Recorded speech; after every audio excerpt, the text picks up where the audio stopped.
విస్తారంగా కురుస్తున్న వర్షాలతో చెరువులు నదులు నిండుకుండలను తలపిస్తున్నాయి. ప్రమాదకర స్థాయికి అయితే నీటి మట్టాలు చేరుకున్నాయి. దాదాపుగా జిల్లాలో కొన్ని ప్రాంతాలు అయితే ఇప్పటికే జల దిగ్బంధంలో ఉన్నాయని చెప్పుకోవచ్చు.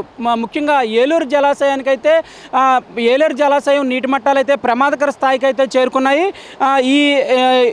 ఈ జలాశయం గరిష్ట నీటి మట్టం 24.11 టీఎంసీలు కాగా ప్రస్తుతం 22 టీఎంసీలకు అయితే ఈ నీటి మట్టం చేరుకుందని అధికారులు చెప్తున్నారు. 22,000 క్యూసెక్ పైగా ఇన్ఫ్లో అయితే భారీగా చేరుతుండడంతో 10,000 క్యూసెక్లను అయితే వరద నీరుని అయితే కిందకి విడుదల చేస్తున్న పరిస్థితి అయితే ఉంది. ఏలేరు వరద కారణంగా ప్రత్తిపాడు, జగ్గంపేట, పెద్దాపురం, పిఠాపురం నియోజకవర్గాల్లో ఇప్పటికే పలు ప్రాంతాలు అయితే ముంపుకు గురయ్యాయి. కాయ కష్టం చేసుకుని పండించిన పంటలు అయితే నీటిలో మునిగిపోయి చెరువులను తలపిస్తున్నాయి. రెవెన్యూ, నీటిపారుదల యంత్రాంగాలు అందుబాటులో ఉండాలని, ఎట్టి పరిస్థితుల్లోనూ నిర్లక్ష్యంగా ఉండొద్దని కూడా అధికారులు అయితే సూచిస్తున్నారు. ముంపుకు గురయ్యే ప్రాంతాలను ప్రజలు అప్రమత్తం చేసి ముందస్తు చర్యల్లో భాగంగా పునరావాస కేంద్రాలకు అయితే తరలించాలని కలెక్టర్ అయితే ఆదేశించడం జరిగింది. నిత్యావసరాలు, త్రాగునీరు, మందులు సిద్ధంగా ఉంచాలని ముఖ్యమంత్రి చంద్రబాబు అలాగే డిప్యూటీ సీఎం పవన్ కళ్యాణ్ అయితే జిల్లా కలెక్టర్ని అయితే ఆదేశించడం జరిగింది.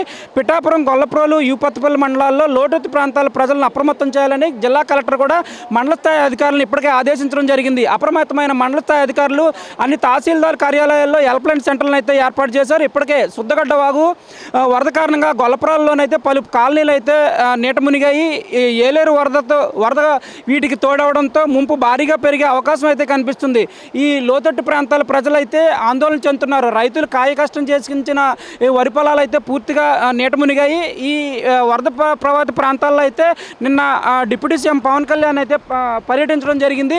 అధికారులను అయితే అప్రమత్తం చేశారు. ఈ ముంపు ప్రాంతాల్లో గత ప్రభుత్వం చేసిన నిర్లక్ష్యం వల్ల, అంటే ఈ ముంపు ప్రాంతాల్లో ఉన్న స్థలాలను కొని వాటిని ఎత్తు చేయకుండా వాటిలో జగనన్న కాలనీ నిర్మించారండి. దాంతో ఈ వరద కారణంగా పూర్తిగా మునిగిపోయిందని, వరద తగ్గిన తర్వాత ఇలా శాశ్వత ప్రాతిపదికన రక్షణ చర్యలు చేపడతామని కూడా పవన్ కళ్యాణ్ చెప్పడం జరిగింది.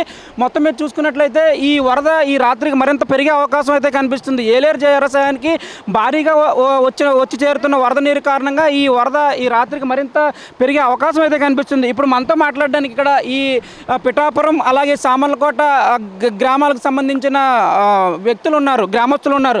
ఈ పిఠాపురం సామర్లకోట రోడ్డు అయితే పూర్తిగా జలమయం అయిపోయింది.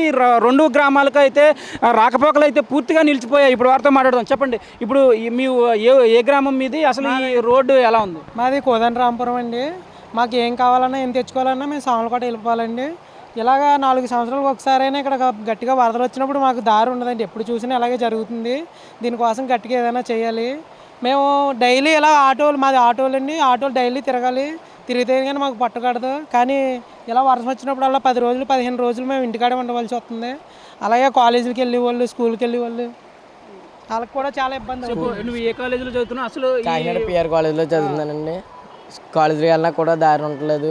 మీకు ఇబ్బంది అయిపోతుంది. అలా గవర్నమెంట్ మీద తిరగాల్సి వస్తుంది. మాకు ఇక్కడ నుంచి తిరిగి వెళ్ళాలంటే ఇంచుమించులు మేము 15 కిలోమీటర్లు మళ్ళీ తిరిగి వెళ్ళాలండి. కాకినాడ వెళ్ళాలన్నా, సామర్లకోట వెళ్ళాలన్నా మాకు సరైన మార్గం లేదండి. ఇలాగ ప్రతి సంవత్సరం వర్షాకాలంలో ఇదే పరిస్థితిని ఎదుర్కొంటామని చెప్తున్నారు. తూతూ మంత్రంగా వరదల సమయంలో కొంతమంది ప్రజాప్రతినిధులు, అధికారులు వచ్చి తమను పరామర్శించి వెళ్ళిపోవడం తప్ప ఇక్కడ రక్షణ, అంటే శాశ్వత ప్రాతిపదికన ఒక రక్షణ చర్యలు అయితే ఏది చేపట్టడం లేదని చెప్తున్నారు. ఇప్పుడు వృద్ధులకు కావాల్సిన అత్యవసర మందులు కానీ, పిల్లలకు కావాల్సిన పాలు కానీ, నిత్యావసరాలు కానీ ఈ గ్రామం నుంచి వేరే గ్రామానికి వెళ్ళే దారి అయితే పూర్తిగా లేదని చెప్పుకోవచ్చు. విద్యార్థులు అయితే స్కూల్కి, కాలేజీలకి వెళ్ళడానికి అయితే తీవ్ర ఇబ్బందులు పడుతున్నారు. ఇది ప్రమాదకరంగా మారింది ఈ రహదారి. దీన్ని దాటుకుని వెళ్ళడానికైతే పూర్తిగా పోలీసులు అయితే ఈ రహదారిని పూర్తిగా మూసివేయడం జరిగింది. ఎట్టి పరిస్థితుల్లోని ఈ రహదారిపై ప్రయాణించొద్దని కూడా ఆంక్షలు విధించడం జరిగింది. ఈ వరద తగ్గిన తర్వాత రాకపోకలు పునరుద్ధరిస్తారని ఇక్కడ ఉన్న గ్రామస్తులు అయితే చెప్తున్నారు. కానీ ఈ వరద ఈ రాత్రికి మరింత పెరిగే అవకాశం ఉంది. లోతట్టు ప్రాంతాల ప్రజలైతే అప్రమత్తంగా ఉండాలని కూడా అధికారులు అయితే సూచిస్తున్నారు. మెగా 9 న్యూస్ కోసం వీడియో జర్నలిస్ట్ దొరబాబుతో ఉదయ్, పిఠాపురం నుంచి.